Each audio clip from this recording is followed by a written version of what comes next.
आप सभी का बहुत बहुत स्वागत है मेरे इस YouTube चैनल में।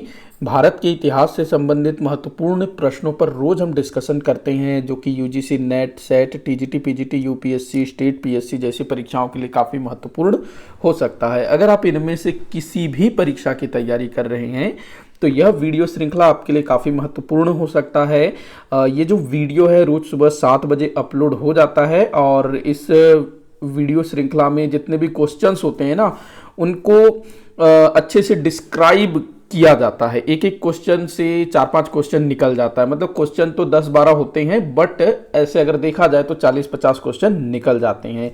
तो आप लोग जो है वीडियो को एंड तक देखा करिएगा और कोशिश करिएगा कि मेरे आंसर बताने से पहले आप जो है आंसर करने की कोशिश करिएगा। नीचे कमेंट बॉक्स में आप आंसर बता सकते हैं या फिर आप किसी पेपर पर भी लिख सकते हैं। अच्छा यही होगा कि आप कमेंट बॉक्स में बताइए तो मुझे भी पता चलेगा कि भाई कितने लोग कितना क्वेश्चन सॉल्व कर पा रहे हैं।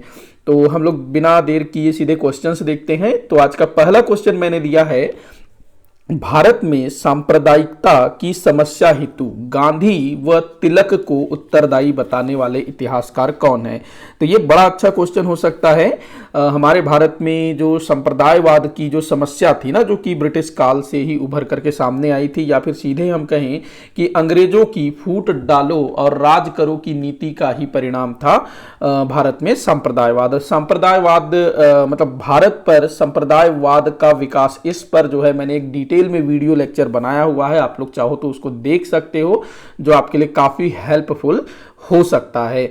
तो ये जो क्वेश्चन है इसमें बोल रहा है कि गांधी और तिलक को किसने सांप्रदायवाद के समस्या के लिए उत्तरदायी बताया है। तो उस इतिहासकार का आपको नाम बताना है। तो बड़ा अच्छा क्वेश्चन हो सकता है। यूजीसी नेट सेट में इस तरह के क्वेश्चन काफी पूछे जाते हैं। तो वे इतिहासकार हैं रजनी पामदत्त। रजनी पामदत्त, ध्यान रखना है, रजनी पामदत्त जो कि एक मार्क्सवादी इतिहासकार हैं रजनी पामदत्त। तो इन्होंने जो है ना साथ में शायद ये जनवादी मतलब भारत की व्याख्या जनवादी तरीके से भी इन्होंने की है। मतलब कि भारत के इतिहास की व्याख्या जनवादी दृष्टिकोण से भी की है, सबाल्टर्न जिसको बोला जाता है। तो रजनी पामदत्त के अनुसार महात्मा गांधी और बाल गंगाधर तिलक, ये दोनों जो हैं संप्रदायवाद की समस्या के लिए उत्तरदायी थे। तो ध्यान रखेंगे इस चीज को। बाकी रोमिला थॉपर की बात करें तो ये भी हमारे भारत की एक मशहूर इतिहासकार थी। आरसी मजूमदार, बिपिन चंद्र, इनकी इतिहास संबंधी पुस्तकें जो है काफी मशहूर है। तो रजनी पामदत्त इस क्वेश्चन का आंसर। अगले क्वेश्चन को हम देखते हैं, कुरु महाजनपद के विषय में क्या सही है। कुरु महाजनपद, देखिएगा जिस समय हमारे भारत में 16 महाजनपद हुआ करते थे ना, तो उसी समय एक महाजनपद था कुरु महाजनपद। कुरु महाजनपद काफी इंपॉर्टेंट जनपद था। तो बताना है आप लोगों को कि कुरु महाजनपद के विषय में क्या सही है। तो पहला जो दिया है वो है महाभारत कालीन हस्तिनापुर इसी जनपद में था। तो बिल्कुल सही है भाई। महाभारत के समय में जिस हस्तिनापुर नगर की बात की गई है ना, हस्तिनापुर नगर का जिक्र मिलता है महाभारत में। हस्तिनापुर महत्वपूर्ण नगर होता है महाभारत में, तो वो इसी कुरु महाजनपद में है। ठीक है। अगला दिया है बुद्ध के समय यहाँ का राजा कौरव्य था। बिल्कुल सत्य है ये भी भाई। अगला दिया है यहाँ पहले राजतंत्र था फिर गणतंत्र की स्थापना हुई। तो ये भी बिल्कुल सही है। मतलब कि पहले यहाँ पर राजा का शासन था, फिर यहाँ पर गणतंत्र की स्थापना हुई। हालांकि गणतंत्र भी जो है यहाँ पर सफल नहीं हो पाती है। तो देख लीजिए आप लोग, आंसर अपना लगा लीजिएगा। तो कुरु महाजनपद के विषय में क्या सही है, तो भाई तीनों कथन सही है। आगे बढ़ते हैं अगले क्वेश्चन की ओर। अगला क्वेश्चन दिया है, आप लोग आंसर लगाते जाइएगा। मेरे आंसर बताने के पहले वीडियो पॉज करिए, आंसर बताइए, फिर वीडियो को आगे देखिएगा। देखते हैं, कुशल प्रशासन की आवश्यकता पर जोर देने वाला प्रथम शासक कौन था। बड़ा अच्छा क्वेश्चन हो सकता है ये। कुशल प्रशासनिक व्यवस्था की मतलब आवश्यकता पर जोर देने वाला भारत का पहला शासक आपको बताना है। तो यहाँ पर जितने भी शासक हैं वो प्राचीन भारतीय इतिहास से संबंधित हैं। बिंबिसार जो कि हर्यक वंश का शासक था और हर्यक वंश का संस्थापक था। चंद्रगुप्त मौर्य की बात करें तो मौर्य वंश का संस्थापक था। चाणक्य के साथ मिलकर के इसने नंद वंश का उन्मूलन किया और मौर्य वंश की स्थापना की। अशोक ये चंद्रगुप्त मौर्य का पोता था और अशोक जो है भारत के महानतम शासकों में से एक है, या फिर कहें सबसे महानतम शासक है अशोक। समुद्रगुप्त ये जो है गुप्त वंश का शासक था जिसने संपूर्ण भारत को जीत लिया था। वैसे चंद्रगुप्त मौर्य, अशोक ने भी संपूर्ण भारत को जीत लिया था। तो इनमें से वह शासक कौन है जिसने कुशल कुशल प्रशासन की आवश्यकता पर सबसे पहले जोर दिया? तो वह शासक है बिंबिसार। ध्यान रखना, काफी इंपॉर्टेंट हो सकता है ये क्वेश्चन। इसी तरह के क्वेश्चन जो है यूजीसी नेट में पूछे जा रहे हैं। बढ़ते हैं अगले क्वेश्चन की ओर। अगला क्वेश्चन दिया हुआ है, मगध के किस शासक ने कलिंग को जीता था? मगध के किस शासक ने कलिंग को जीता था, यह आपको बताना है। तो देखिएगा, तो इसका आंसर क्या होगा? अजातशत्रु की अगर हम बात करें तो हर्यक वंश का दूसरा शासक था, बिंबिसार का पुत्र था ये। कालाशोक जो है ये शिशुनाग वंश का शासक था, जो कि दूसरा शासक था शिशुनाग वंश का। महापद्मनंद ये जो है नंद वंश का शासक था। आखिरी में दिया है इनमें से कोई नहीं, मतलब कि कलिंग को किसने जीता था। अब देखिएगा, एक सामान्य सी बात जो हम लोग मेरे ख्याल से जो स्कूल की किताबों में भी ये चीज दिया हुआ है कि जो कलिंग है इसको किसने जीता था? अशोक ने जीता था। मेरे ख्याल से हम लोग जब 6th में थे ना, तब हम लोगों ने अशोक का इतिहास पढ़ा था। तो उस टाइम पर जो है कलिंग विजय हम लोगों को पढ़ाया गया था, तो उसमें अशोक ने कलिंग को जीता था। 11वीं कक्षा में अगेन फिर से मैंने एक बार इतिहास पढ़ा, तो वहां पर भी मुझे यही जानकारी मिली, बीए फर्स्ट ईयर में भी यही जानकारी मिली। लेकिन यहां पर जो है आंसर जो है ना, ये नहीं होगा। मतलब कि अगर अशोक ने कलिंग को जीता है तो आंसर ये होना चाहिए, बट महापद्मनंद ने भी कलिंग को जीता था। ध्यान रखना, अशोक ने तो कलिंग को जीता ही जीता था, जो उसके शिलालेखों से हमको पता चलता है। और कलिंग में जो मारकाट हुई, नरसंहार हुई, उसी के बाद अशोक ने बौद्ध धर्म को ग्रहण कर लिया और कभी भी युद्ध नहीं करने का उसने वचन ले लिया। तो वो ठीक है, उसने कलिंग को जीता था। लेकिन अशोक के पहले भी मगध का एक शासक महापद्मनंद, जो कि नंद वंश का शासक था, उसने जो है कलिंग को जीता था। और ये कहां से जानकारी मिलती है? तो कलिंग का एक शासक हुआ खारवेल। खारवेल का हाथी गुम्फा अभिलेख प्राप्त हुआ है, जो कि काफी महत्वपूर्ण है प्राचीन भारतीय इतिहास जानने के लिए। तो उस हाथी गुम्फा अभिलेख से हमको ज्ञात होता है कि महापद्मनंद ने कलिंग पर विजय प्राप्त की थी। ध्यान रखेंगे, तो आंसर हो जाएगा महापद्मनंद। तो इस तरह के क्वेश्चन बनते हैं। अगला क्वेश्चन हम देखते हैं, अजातशत्रु द्वारा वैशाली के लिच्छवियों के विरुद्ध युद्ध में प्रयोग किए गए हथियार थे। अगेन फिर से एक बढ़िया क्वेश्चन है, आप लोग जो है आंसर करने की कोशिश करिएगा। अजातशत्रु जो कि हर्यक वंश का दूसरा शासक था, बिंबिसार का पुत्र, तो इसके समय में क्या हुआ था? इसने एक तो कौशल से युद्ध लड़ा था, उसके बाद ये जो है वैशालियों के लिच्छवियों के विरुद्ध भी युद्ध करता। ये जो है वैशाली के जो गणतंत्र थे उनको पूरी तरह से जीतना चाहता था, खत्म करना चाहता था, लेकिन उनको जीत पाना बड़ा मुश्किल था। तो इसने जो है छल कपट का भी सहारा लिया और काफी सारे युद्ध भी लड़े, और अंत में जो है वैशाली के लिच्छवियों को इसने हरा ही दिया। तो लिच्छवियों के विरुद्ध ना इसने कुछ हथियार प्रयोग किए थे, तो उन हथियारों को आपको बताना है। तो यहाँ आंसर दिया है, ऑप्शन दिया है, रथ मूसल, महाशिलाकंटक, महासंधिक, आग्नेय पात्र, आग्नेय पास्त्र, आग्नेय पास्त्र। ये आग्नेय पास्त्र नहीं है, ये आग्नेयास्त्र है। जो मेरा जो टाइपराइटर है उसने जो है या को ना उसको पा कर दिया है, तो आग्नेयास्त्र, आग्नेय या स्त्र, आग्नेयास्त्र ये होना चाहिए था, आग्नेयास्त्र। तो इन चारों में से कौन से हथियार अजातशत्रु ने वैशाली के लिच्छवियों के विरुद्ध यूज किया था, प्रयोग किया था? तो आप लोग बताने की कोशिश करिएगा। तो इसका आंसर होगा, मैं आपको बताता हूं, रथ मूसल और महाशिलाकंटक। मतलब आपका उत्तर हो जाएगा अ, 1 और 2। तो रथ मूसल और महाशिलाकंटक। देखो, बाहुबली जो मूवी आया था ना, जो फर्स्ट वाला जो पार्ट आया था, तो उसमें जो युद्ध सीन दिखाया गया ना, बैटल सीन, जिसमें वो कोई विदेशी आक्रमणकारी का आक्रमण होता है, जो पता नहीं क्या नाम था, मुझे नाम याद नहीं है, बट वो अजीब टाइप का उसके सैनिक होते हैं, अजीब टाइप से दिखाया गया है सैनिकों को, बिल्कुल बर्बर टाइप के। तो वहां पर जो महिष्मती साम्राज्य की तरफ से जो हथियार प्रयोग में लाए जाते हैं ना, जो गोला फेंका जाता है, फिर उस गोले में कपड़े लपेट के फेंके जाते हैं, जिसमें फिर बाद में आग लगा दिया जाता है, तो वो एक तरह का समझ जाओ महाशिला कंटक टाइप का। क्योंकि महाशिला कंटक, शिला मतलब क्या होता है? पत्थर, कंटक मतलब मेरे ख्याल से कुछ काटना वाटना फेंकना, इस टाइप से। तो कुछ ऐसे ही टाइप का हथियार था, मतलब पत्थर उत्थर फेंकने वाला कुछ हथियार रहा होगा, मतलब बाहुबली वाला हथियार ही होगा, मुझे नहीं मालूम वैसा, बट मैं आपको एक एग्जाम्पल के तौर पर बता रहा हूं। तो उसी टाइप का कुछ हथियार रहा होगा महाशिला कंटक। इसके बारे में अगर मुझे जानकारी मिलती है तो मैं आप लोगों को जरूर से अपडेट करूंगा। अगर किसी को पता हो तो वो कमेंट बॉक्स में बताइएगा। रथ मूसल की अगर हम बात करें तो बाहुबली मूवी में ही जो बाहुबली का जो भाई होता है ना, वो दूसरा जो विलन होता है, क्या नाम था उसका पता नहीं, मैं भूल गया, तो वो जो है एक रथ में जो तलवार उलवार कुछ लगा के सीधा शत्रु सेना में घुस जाता है ना, और वो गोल गोल गोल गोल घूमता है, आसपास जो भी आते हैं उनको काट देता है। तो रथ मूसल कुछ वैसे ही टाइप का होता होगा, मतलब रथ में जो है कुछ मूसल टाइप का हथियार को लगा के जो है घुसा दिया जाता होगा शत्रु की सेना में, तो उसी टाइप का कुछ हथियार होता होगा। तो इसको ध्यान रखेंगे, बड़ा इंपॉर्टेंट हो सकता है रथ मूसल और महाशिला कंटक। आगे बढ़ते हैं अगले क्वेश्चन की ओर। असत्य कथन का चयन कीजिए बोल रहा है। देखते हैं, बिंबिसार का उपनाम श्रेणिक था। आप लोग भी जो है आंसर करने की कोशिश करिएगा, असत्य को चयन करना है। इस टाइप का जब भी क्वेश्चन आए ना तो ध्यान रखना है कि सत्य है कि असत्य है, तो असत्य कथन का चयन करना है। तो दिया है बिंबिसार का उपनाम श्रेणिक था, बिल्कुल सही है भाई, बिंबिसार का उपनाम जो है श्रेणिक था। अजात शत्रु को कुणिक भी कहा जाता था, बिल्कुल सही है ये भी। अगला दिया है, हर्यक वंश के अंतिम शासक नागदशक को पुराणों में दर्शक कहा गया है।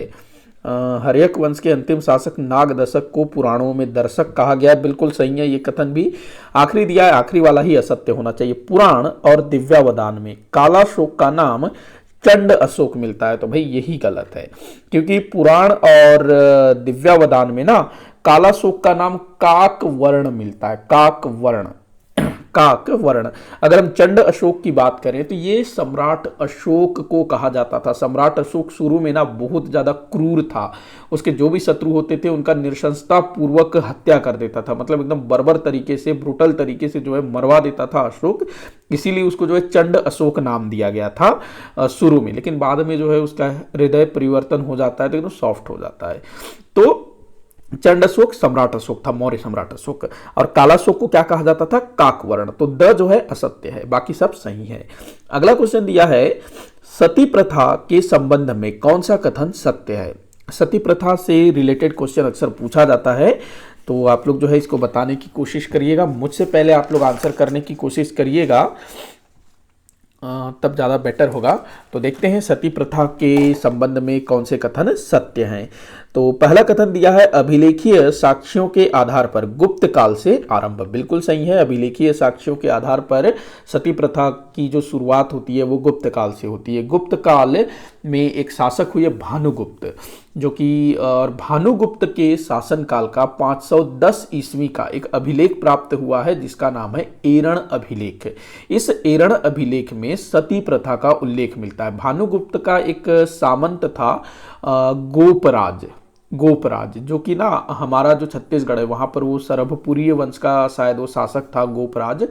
तो गोपराज जो है ये गुप्त शासक भानुगुप्त का सामंत था, और गोपराज की मृत्यु हो जाती है और उसकी पत्नी जो है उसके साथ सती हो जाती है। तो इस चीज का जिक्र जो है एरण अभिलेख से मिलता है। एरण अभिलेख कब का है, 510 ईस्वी का। तो ये अभिलेखीय साक्ष्यों के आधार पर गुप्त काल में आरंभ हुआ, तो ये जो है चीज को प्रूफ करता है। तो अब जो है वो जो मैंने जो बताया अभिलेख बताया उसको भी आप ध्यान में रखेंगे, शासक का नाम, बाकी सब चीज। अगला दिया है दूसरा, गुप्तोत्तर काल में धार्मिक परंपरा बन गया, बिल्कुल सही है भाई। जो सती प्रथा है वो गुप्तोत्तर काल में धर्म से जुड़ गया और एक तरह का धार्मिक अनुष्ठान टाइप का हो गया। जब भी किसी व्यक्ति की मृत्यु होती, चाहे किसी भी प्रकार से, उसकी पत्नी को जो है उसके साथ जिंदा जला दिया जाता था। अगला दिया है, राजपूत काल में चर प्रथा, ये चर नहीं है जी, चरम है, चरम, म इसमें जोड़ देना। राजपूत काल में चरम पर था, तो ये भी बिल्कुल सही है। जो सती प्रथा है वो राजपूत काल पर अपने चरम पर था, क्योंकि जो राजपूत थे वो इस चीज को बहुत ज्यादा फॉलो करते थे। जब भी किसी राजपूत की मृत्यु होती थी, चाहे वो सैनिक हो, चाहे वो राजा हो, कोई भी हो, उसकी पत्नी को उसके चिता के साथ जिंदा जलना ही होता था। मतलब कि कोई भी विधवा स्त्री जो है ना जिंदा नहीं रहती थी, अधिकतर को जो है जला ही दिया जाता था। अगर कोई जीवित रहती थी ना तो उसका जीवन नरकमय होता था। अगला दिया है, मुगल बादशाह अकबर ने इस पर प्रतिबंध लगा दिया था। तो बताने की कोशिश करिएगा क्या यह कथन सही है। तो बिल्कुल यह कथन सही है, मुगल बादशाह अकबर ने सती प्रथा पर प्रतिबंध लगा दिया था, बिल्कुल सही कथन है ये। इसने ऐसा किया था मुगल बादशाह अकबर ने। अगला दिया है, सती प्रथा के विरुद्ध ईश्वर चंद्र विद्यासागर ने राजा राम मोहन राय का सहयोग किया था। तो यहाँ पर देखिएगा, अगर हम राजा राम मोहन राय की बात करें तो भाई ये सती प्रथा के लिए इन्होंने काफ़ी लड़ाई लड़ी थी और सती प्रथा के विरुद्ध इन्होंने सरकार तक से मतलब एक मदद मांगी। और उस समय के जो गवर्नर जनरल थे, बंगाल के गवर्नर जनरल विलियम बेंटिक, उनके साथ मिल करके या फिर कहें उनको इन्होंने एक तरह से मना लिया और विलियम बेंटिक ने जो है ना सती प्रथा के विरुद्ध कानून पारित कर दिया और सती प्रथा को जो है गैर कानूनी घोषित कर दिया 1829 में। तो इसमें राजा राम मोहन राय का बहुत बड़ा योगदान था। अब यहाँ पर बोल रहा है कथन में कि सती प्रथा के विरुद्ध ईश्वर चंद्र विद्यासागर ने राजा राम मोहन राय का सहयोग किया था, तो ये कथन बिल्कुल गलत है। क्योंकि जो ईश्वर चंद्र विद्यासागर थे ना, ये राजा राम मोहन राय के बाद के हैं, ध्यान रखेंगे, राजा राम मोहन राय के बाद के हैं। और ईश्वर चंद्र विद्यासागर ने भी भारत में महिलाओं के अधिकारों के लिए लड़ाई लड़ी थी। खास करके जो बाल विवाह नहीं, जो विधवा पुनर्विवाह है ना, उसके लिए इन्होंने आवाज उठाया था। और ईश्वर चंद्र विद्यासागर के प्रयासों से 1856 में विधवा पुनर्विवाह अधिनियम पारित हुआ, जिससे विधवाओं को पुनर्विवाह करने का अधिकार प्राप्त हुआ। इस समय लॉर्ड डलहौजी भारत का गवर्नर जनरल था। मतलब कि राजा राम मोहन राय ने सती प्रथा को प्रतिबंधित करवाया और उसके बाद ईश्वर चंद्र विद्यासागर ने विधवा पुनर्विवाह अधिनियम पारित करवाया। तो ध्यान रखेंगे। तो यहां पर आपका उत्तर क्या हो जाएगा, 1 2 3 4 सही है। सत्य कथन को पहचानना था ना, सत्य है, हाँ, तो 1 2 3 4। अगले क्वेश्चन को देखते हैं। सत्य कथन का चयन करना है बोल रहा है। देखो इसी तरह के क्वेश्चन जो है यूजीसी में पूछा जाता है, तो ऐसे क्वेश्चंस को आपको जितना हो सके उतना अधिक प्रैक्टिस करना है। दिया है, आप लोग भी जो है मेरे साथ आंसर करने की कोशिश करिएगा। वीडियो को पॉज कर लीजिए, अच्छे से पढ़िए, आंसर करने की कोशिश करिए, फिर उसके बाद मेरा डिस्कशन सुनिएगा। तो देखते हैं। मंडन, ये माफी चाहूंगा, ये मंडल नहीं है, मंडन है। मेरा जो टाइपिस्ट है उससे थोड़ा सा मिस्टेक हो गया होगा, ये मंडन है, ध्यान रखना। मंडन मिश्र शंकराचार्य के समकालीन थे। मुझे चेक करना था, मैंने चेक नहीं किया, माफी चाहूंगा इस चीज के लिए। मंडन मिश्र शंकराचार्य के समकालीन थे, तो भाई बिल्कुल सही है। मंडन मिश्र ये मेरे ख्याल से वाराणसी वगैरह कहीं ये रहा करते थे, मेरे ख्याल से प्रयाग या वाराणसी में, शायद वाराणसी ही। तो जो मंडन मिश्र है वो शंकराचार्य के समकालीन थे। तो भाई शंकराचार्य कौन थे, तो शंकराचार्य जिन्होंने अद्वैतवाद की स्थापना किया था या फिर अद्वैतवाद का प्रतिपादन किया था। भारत में बहुत प्रसिद्ध है शंकराचार्य, तो इन्होंने काफी कुछ किया है भारतीय धर्म संस्कृति के लिए। तो मंडन मिश्र जो है शंकराचार्य के समकालीन थे। अगला दिया है, मंडन मिश्र मीमांसा दर्शन के आचार्य थे। तो बिल्कुल सही है, मंडन मिश्र जो है मीमांसा दर्शन के आचार्य थे, मंडन मिश्र। अगला दिया है, मंडन संन्यास के बाद मंडन मिश्र सुरेश्वराचार्य कहलाए। तो मंडन मिश्र जो है सुरेश्वराचार्य कहलाए संन्यास के बाद। तो ये कथन भी बिल्कुल सही है। संन्यास के बाद मंडन मिश्र ने अपना नाम क्या रख लिया, सुरेश्वराचार्य, मतलब इनका नाम हो गया। आखिरी दिया है, मंडन मिश्र ने अद्वैतवाद का प्रतिपादन किया। तो ये गलत है भाई, मंडन मिश्र ने अद्वैतवाद का प्रतिपादन नहीं किया था, शंकराचार्य ने अद्वैतवाद का प्रतिपादन किया था। तो यहां पर ये हो जाएगा 1 2 3 आपका सही है, बाकी गलत है, मतलब चौथा वाला गलत है और ऊपर के 3 जो है सही है। यहां पर एक चीज मैं आप लोगों को बताना चाहूंगा कि जो हमारे आदि गुरु शंकराचार्य है ना, जिन्होंने हमारे भारत के जो 4 ज्योतिर्मठ है ना, 4 जो शक्तिपीठ है, शक्तिपीठ बोलेंगे या फिर ज्योतिर्मठ बोलेंगे, थोड़ा सा मैं कंफ्यूज हो रहा हूँ। जो 4 शक्तिपीठ ही बोलता हूँ मैं, 4 शक्तिपीठ या फिर ज्योतिर्मठ जो भी है, उसकी स्थापना की थी। ये कहाँ कहाँ पर है, तो एक तो हमारे बद्रीनाथ में है, एक श्रृंगेरी पीठ है, एक द्वारका पीठ है, एक जो है जगन्नाथपुरी में। तो ये जो 4 जो है ना, जिसको हम 4 धाम यात्रा के नाम से भी जानते हैं, इसकी स्थापना जो है शंकराचार्य जी ने की थी। और इन्होंने काफी कुछ ग्रंथों पर टीकाएं वगैरह भी लिखी थी और अद्वैतवाद का प्रतिपादन किया था। और मंडन मिश्र और शंकराचार्य जी से संबंधित एक घटना मैं आपको बताता हूं कि दोनों के बीच ना एक बार शास्त्रार्थ हुआ था। शास्त्रार्थ, जिसको हम सीधा सीधा बोल सकते हैं डिबेट, जो भी मतलब धर्म संबंधी, जो शास्त्र संबंधी जो है ना डिबेट हुआ था दोनों के बीच, और वो काफी दिनों तक चला था।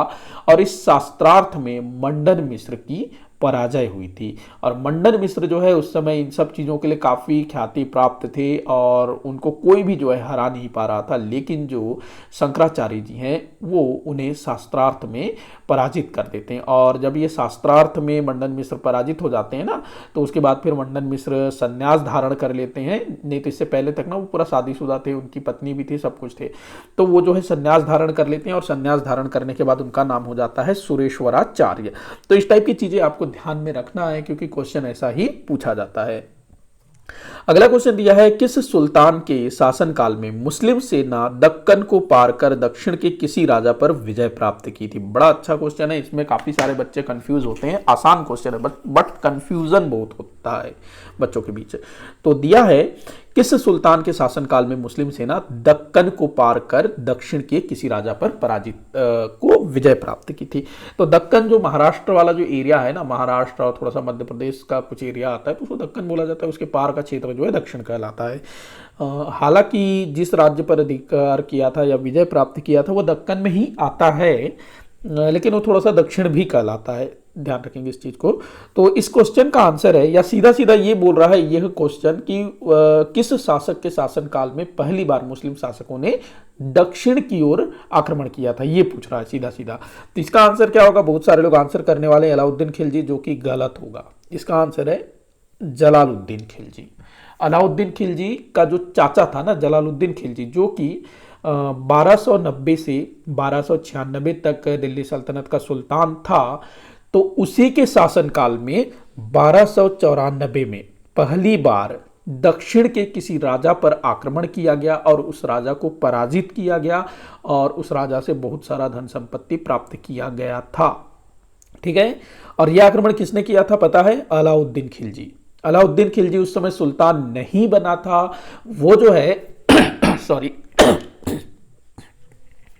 वो जो है आज का जो इलाहाबाद है ना, जिसको प्रयाग कहा जाता था पहले, अभी फिर से प्रयाग हो गया है, तो वो जो क्षेत्र है वो कड़ा मानिकपुर के नाम से जाना जाता था। तो अलाउद्दीन खिलजी जो है कड़ा मानिकपुर का सूबेदार था और जलालुद्दीन खिलजी का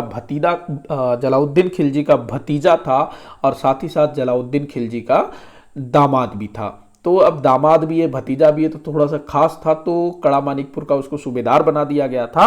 तो अलाउद्दीन खिलजी क्या करता है, 1294 में सुल्तान जलालुद्दीन खिलजी से परमिशन मांगता है चंदेरी पर आक्रमण करने के लिए। चंदेरी जो है ना, ये मध्य प्रदेश में मालवा क्षेत्र में है। चंदेरी पर आक्रमण करने की परमिशन मांगता है, मतलब अनुमति मांगता है, और जलालुद्दीन खिलजी बोलता है ठीक है जाओ, तुम चंदेरी जाओ, आक्रमण करो, बोलता है। लेकिन जो अलाउद्दीन खिलजी है ना, वो चंदेरी के स्थान पर पहुंच जाता है दक्कन को पार करके देवगिरी जहां का शासक था उस समय रामचंद्र देव, और रामचंद्र देव को अलाउद्दीन खिलजी जो है पूरी तरह से पराजित कर देता है और उसके पास से अपार धन संपत्ति लूट के रूप में प्राप्त करता है और उसको लेकर के वापस जाता है कड़ा मानिकपुर। तो ध्यान रखना है, जलालुद्दीन खिलजी के समय दक्षिण पर जो है पहली बार मुस्लिम शासकों ने आक्रमण किया था, ध्यान रखेंगे इस चीज को। लेकिन यहां पर सुल्तान ने आक्रमण नहीं किया था, सुल्तान के जो सूबेदार थे अलाउद्दीन खिलजी, उसने शासन किया था। आगे चल करके जब अलाउद्दीन खिलजी 1296 में शासक बनता है, सुल्तान बनता है, तो उसने दक्षिण में आक्रमण किया था। अगर पूछे ना कि किस सुल्तान ने पहली बार दक्षिण में आक्रमण करवाया था, तो वो अलाउद्दीन खिलजी। लेकिन अगर ऐसा पूछा जाता है कि किस सुल्तान के शासनकाल में मुस्लिम सेना दक्कन के पार गई या किस सुल्तान के शासनकाल में दक्षिण पर आक्रमण किया गया, तो वो जलालुद्दीन खिलजी। लेकिन अगर किसी सुल्तान ने दक्षिण पर आक्रमण किया, ऐसा क्वेश्चन पूछे, तो अलाउद्दीन खिलजी, क्योंकि अलाउद्दीन खिलजी जब सुल्तान बन गया था ना, तो उसने परमिशन दिया कि जाओ दक्षिण पर आक्रमण करो। लेकिन जलालुद्दीन खिलजी के समय सुल्तान ने आक्रमण नहीं किया था, वो अलाउद्दीन खिलजी ने आक्रमण किया था। लेकिन सुल्तान तो जलालुद्दीन था ना, तो क्वेश्चन थोड़ा सा जो है कंफ्यूज करने वाला है, बट थोड़ा सा आप लोग समझ के इसको सॉल्व करिएगा। अगला क्वेश्चन दिया है, किस राजा के राजप्रसाद के अवशेष कौशाम्बी से प्राप्त हुए हैं? बड़ा अच्छा क्वेश्चन है। इस तरह के जो क्वेश्चन है पूछा जाता है नेट, यूजीसी नेट और सेट वगैरह की परीक्षा में। तो उदयन जो कि वत्स महाजनपद का शासक था, तो इसके जो राजप्रसाद, राजमहल का जो अवशेष है ना, ये प्राप्त होता है हमको कौशाम्बी से।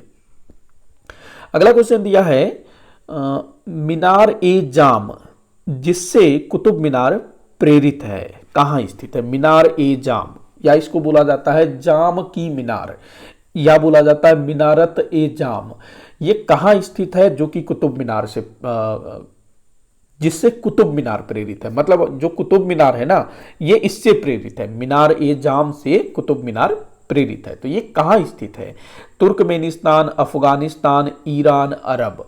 तो देखो इसका आंसर होगा, बड़ा अच्छा क्वेश्चन हो सकता है, ध्यान रखना, अफगानिस्तान में है। अफगानिस्तान में ना जो गौर क्षेत्र है ना अफगानिस्तान का, वो पश्चिमी वाला भाग, उस तरफ एक नदी बहती है, हरी नदी, और एक और नदी है जाम नदी। तो इन दोनों नदियों के संगम पर जो है यह मीनार बनाया गया है। कुछ इतिहासकारों का कहना है कि पहले यहाँ पर एक मस्जिद भी हुआ करता था, लेकिन वो जो मस्जिद है वो बाढ़ में बह गया और तबाह हो गया। तो अभी ये मीनार वहीं पर है। और इस मीनार को कब बनवाया गया था? तो लगभग आज से 1000 साल पहले, मतलब जिस समय कुतुब मीनार बना था ना, तो उससे कुछ वर्ष पहले जो है इस मीनार को बनवाया गया था। और ये जो मीनार है ना, कुतुब मीनार से थोड़ा ऊंचा है, ये ध्यान रखेंगे। तो ये मीनार जो है ना, ये जो अपने मोहम्मद गोरी है, उसी के किसी मतलब पूर्वज वगैरह ने या फिर किसी ने बनवाया था। तो जो कुतुबुद्दीन ऐबक था, उसी मीनार से, मीनार जाम से बड़ा प्रभावित था। और जब दिल्ली सल्तनत पर उसकी सत्ता स्थापित हुई, तो उसने जो है उसी से प्रेरित होकर के कुतुब मीनार का निर्माण करवाया था। और कुतुब मीनार का निर्माण जो है ना, ये शेख ख्वाजा कुतुबुद्दीन बख्तियार काकी की याद में करवाया गया था, न कि कुतुबुद्दीन ऐबक की याद में। तो अफगानिस्तान में है, ध्यान रखना इस चीज़ को।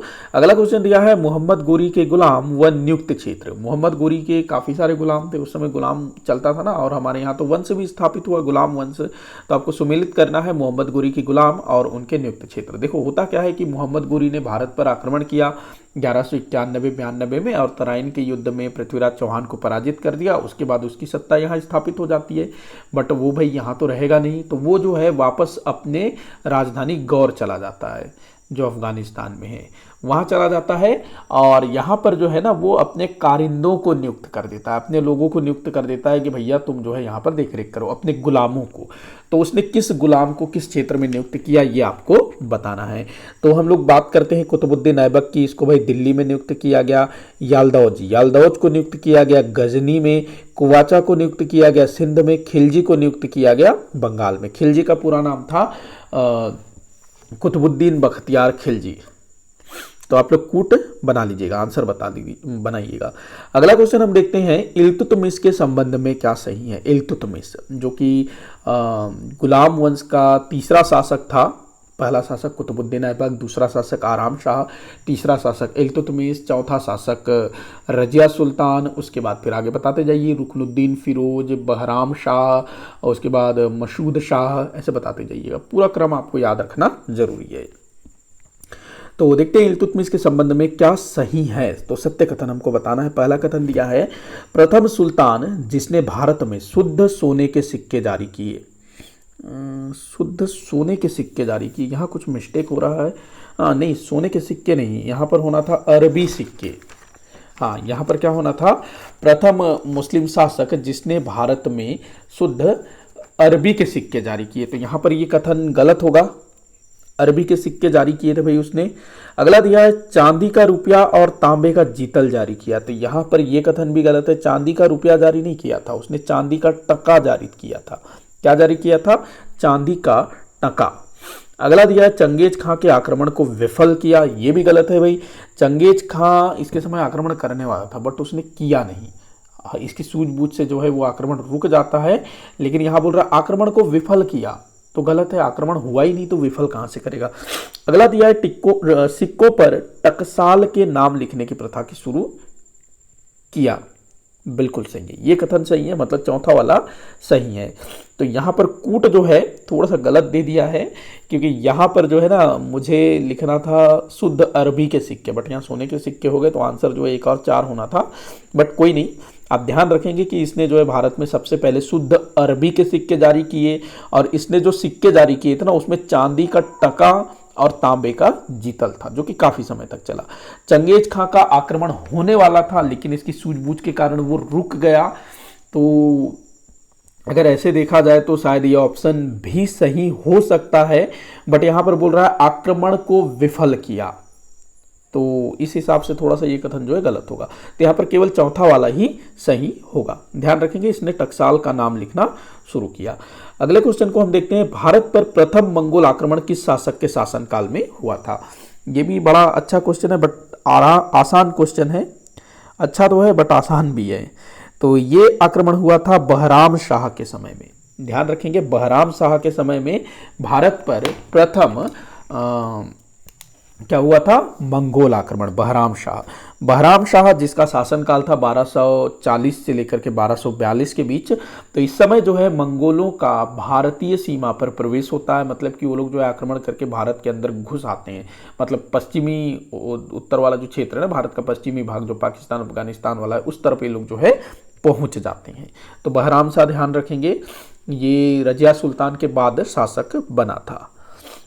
अगला दिया है बलबन के उदय का काल था। तो बलबन के उदय का काल आपको बताना है। तो भाई बलबन का जो उदय है ये हुआ था मसूद शाह के समय में। ध्यान रखेंगे मसूद शाह जो कि बहराम शाह के बाद शासक बना था 1242 से 1246 तक। और आगे चल करके नासिरुद्दीन महमूद शाह के समय में बलबन जो है प्रधानमंत्री बन जाता है, नाइब बन जाता है। फिर उसके बाद 1266 में वो नासिरुद्दीन महमूद की हत्या करके खुद जो है दिल्ली सल्तनत का सुल्तान बन जाता है। इसी के साथ आज का ये वीडियो यहीं पर समाप्त होता है। आप लोग मुझे कमेंट करके बताइएगा कि आपसे कितने क्वेश्चन सॉल्व हुए। किसी भी क्वेश्चन में कोई भी डाउट हो जरूर बताइएगा ताकि मैं उसको सॉल्व कर सकूं।